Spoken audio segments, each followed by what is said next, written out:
Here are the top 10 Karens in my courtroom. See how they never stood a chance. That's not happening.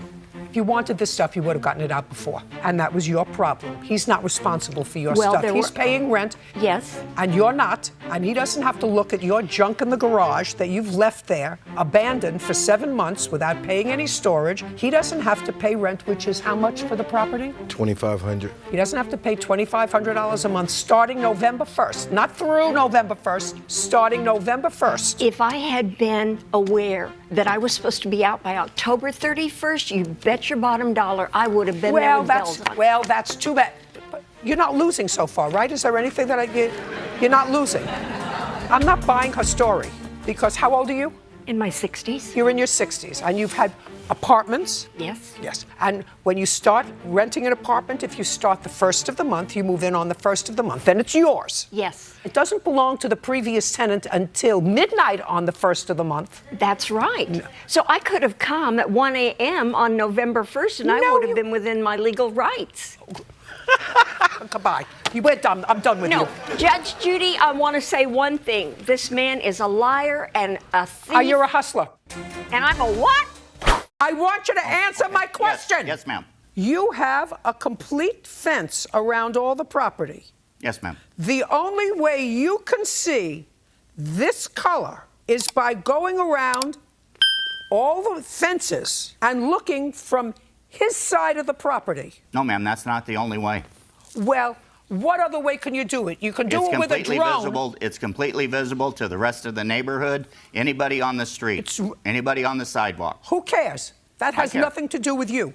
The dog caused some damage. Correct. And you want her to pay for it? Correct, yes, ma'am. Under what theory? The theory that it was the dog's fault and she did not tell me that the dog would do this damage. And how did she know that the dog, you think the dog told her that it was going to damage your apartment? She assured me multiple times that the dog was a well-behaved dog and the dog is also a registered emotional support dog. So that tells me that the dog is well-behaved and it wouldn't do something to this degree. There's no theory that I can think of in the law that would make her responsible for the damage to your house while you had assumed the responsibility of taking care of her dog properly. If a dog is an emotional support dog... Have you ever been to Miss Coyle's house? No, ma'am. Well, you should have gone there and checked it out. If the house was a disaster, you would know that the dog was a disastrous dog. Miss Coyle had never invited me over to her house before. She's not paying for the damage that was done to your house. I disagree with your... I don't care what... Good for you.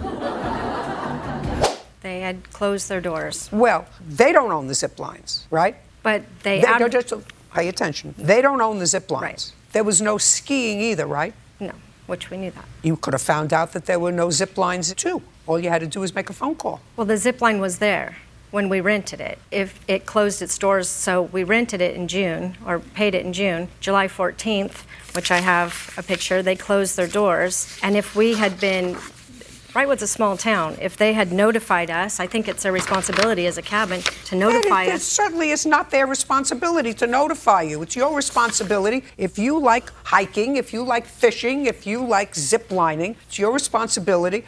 They rented you the cabin. At the time that they rented you the cabin, based on this, if I assume that this is advertising, this was perfectly accurate. At the time you rented it, it was perfectly accurate. Yes. And what did you do?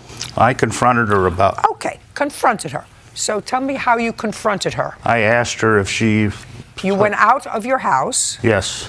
So you saw this from your house? Well, from my house to the fence. Says, are you planning to pick this up? And she says, and I quote, you want me to pick this up, you blankety blank blank blank, unquote. And things went quickly south after that. Okay. Are you planning on picking these up? And you walked from what room outside, sir? My kitchen. What were you doing in the kitchen? Having a cup of coffee at the kitchen table. My kitchen window overlooks the backyard. So you had to get up from having your cup of coffee. That's right. And go outside.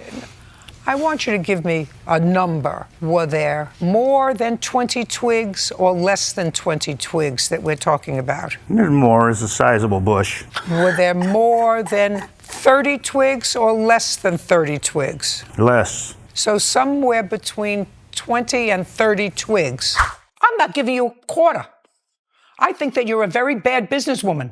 Ma'am, I think he that you 3 days later. I think that he you canceled 3 days later. My policy is no refunds. Miss Nola.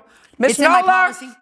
I'm talking, you're not. I understand. I'm talking, you're not. Let me tell you this. I just went over with him the dates. And They're not I said, correct. is all, don't speak. I said, is all of that correct? No. And you said, yeah. You want me to play back the tape? You said correct. The dates are not correct. The facts are correct. The dates are not correct. He called 3 days after he booked. I Great. have no cancellation. Just a second. No I'm cancellation speaking. policy. Hey, I'm speaking. Listen No to me. cancellation policy.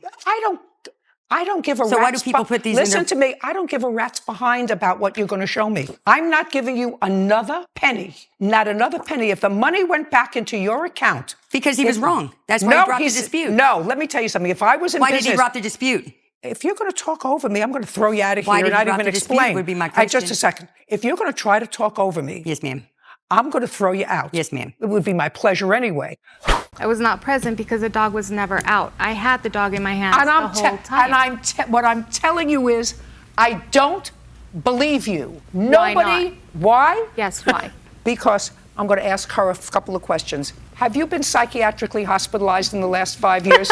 No, ma'am. Are you currently taking any psychotropic medication? No, ma'am. Right. Because unless you think that she bit herself on the hand or that some She other could dog. have easily gotten bit by another dog. Listen to me.